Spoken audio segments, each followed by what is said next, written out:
বাংলার নির্বাচন কমিশনের দ্বারা এসআইআর কারচুপি এবং বাঙালিদের অপমান। বাংলার উন্নয়নের টাকা আটকে দেওয়ার প্রতিবাদে রাজ্য জুড়ে ব্লক স্তরে প্রতিবাদ সভা করার নির্দেশ দেন তৃণমূল সুপ্রিমো। সেই নির্দেশ অনুযায়ী রবিবার সকাল 11টায় কালিকাপুর 1 নম্বর অঞ্চলের সোনারপুর পঞ্চায়েত সমিতির 4টি অঞ্চল নিয়ে প্রতিবাদ সভার আয়োজন করা হয়। এদিনের এই সভায় প্রধান বক্তা স্বরূপ উপস্থিত ছিলেন রাজ্য টিএমসিপির সভানেত্রী জয়া দত্ত এবং স্থানীয় একাধিক নেতৃত্ব। যদিও এই সভা সোনারপুর দক্ষিণ বিধানসভার অন্তর্গত হলেও স্থানীয় বিধায়ক এই প্রতিবাদ কর্মসূচিতে অংশগ্রহণ করেননি। এদিন সুবক্তা টিএমসিপি নেত্রী জয়া দত্তের ঝাঁঝালো বক্তব্যে কেন্দ্রীয় সরকারকে তুলোধনা করা হয়। ভোটের আগে দিল্লির জমিদাররা আসবে। আগের বার এসে কি বলেছিল? আপকি বাত 200 পার। বাংলার মানুষ পাগার পার করে দিয়েছে। এবারও আসছে, বলছে পরিবর্তন আনবে বাংলায়। আগে বাইরের রাজ্যগুলো বাংলা ছাড়া ভারতবর্ষে অন্য রাজ্যগুলোতে যেখানে ডবল ইঞ্জিনের সরকার, সেখানে কোথাও উন্নয়ন নেই। আজকে দিল্লির জমিদাররা তারা হিন্দুত্বের কথা বলে।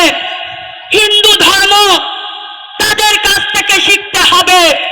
আমিও হিন্দু ঘরের মেয়ে।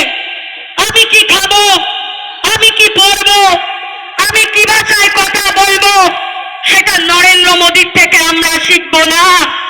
আজকে সরস্বতী পুজো করতে গেলে বিহারে নাকি তার জন্য পারমিশন নিতে হচ্ছে, আর তারা হিন্দুত্বের কথা বলে। আজকের দিনে দাঁড়িয়ে বাংলার মাটিতে তারা ধর্ম নিয়ে রাজনীতি করতে চাইছিল। যখন দেখলো ধর্মের রাজনীতির মেরুকরণ বাংলার মাটিতে চলল না, তখন তারা এসআইআর মধ্য দিয়ে বৈধ ভোটারের নাম বাদ দেওয়ার ভিন্ন চক্রান্ত করলো।